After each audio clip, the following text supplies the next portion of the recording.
So for the statistics, like Ms. Ali has mentioned, so for in the previous 8 years, we've had 39 murders of women. And 2019 was the highest, and these are very startling numbers for Fiji, for a country our size.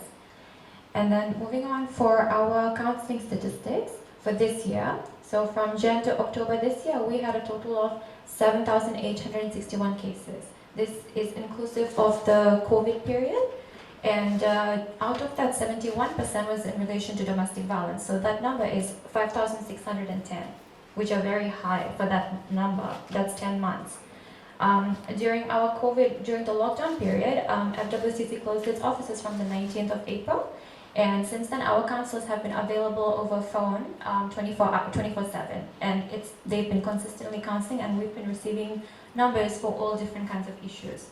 So even for that period, for the lockdown period, our highest numbers was related for domestic violence.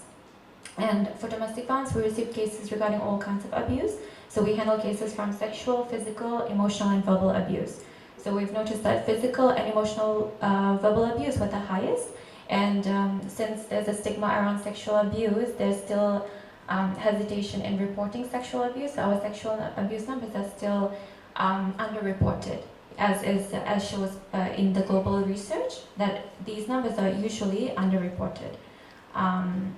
So out of that, for the lockdown period, we had a total of over 3,000 cases regarding domestic violence. And moving on to our rape data. So for our rape statistics, so these statistics fall between 2016 to October 2021. So these are the current rape data that we have, and these are results from our 5 branches. So these are representative of Viti-level, Vanuatu-level, the entirety of Fiji. It's representative of, yeah. And then so it shows that we had a total of 790 rape survivors, out of which we had 220 child rape survivors. So child rape survivors are under 18, so the youngest age that we saw between those years was 2 years old, and the oldest that we saw was 17. So for the child rape perpetrators, out of that, because child rape, we have had cases of multiple perpetrators as well. So for the child rape perpetrators, for the 220 survivors, we had 249 child rape perpetrators.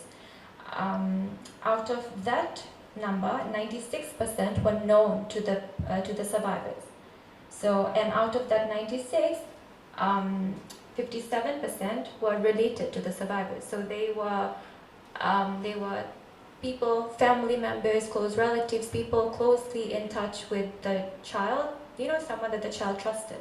So which is very startling. And out of that number, so 249 child perpetrators, rape perpetrators, only 11 were strangers. So that's 4%. Only 4% were strangers or unknown to the child. And then moving on to the marital rape numbers. So for marital rape numbers, we had a total of 467 cases. The youngest age reported was 18, and the oldest was 72. So this number has increased during our lockdown, actually. So this number was reported during the lockdown period. So 72 is the highest that we have at the moment. For rape of women, so the youngest age that we had was 18, and the oldest we had was 64. So out of this, we had a total, so out of that rape survivors, 80% was known to the survivors.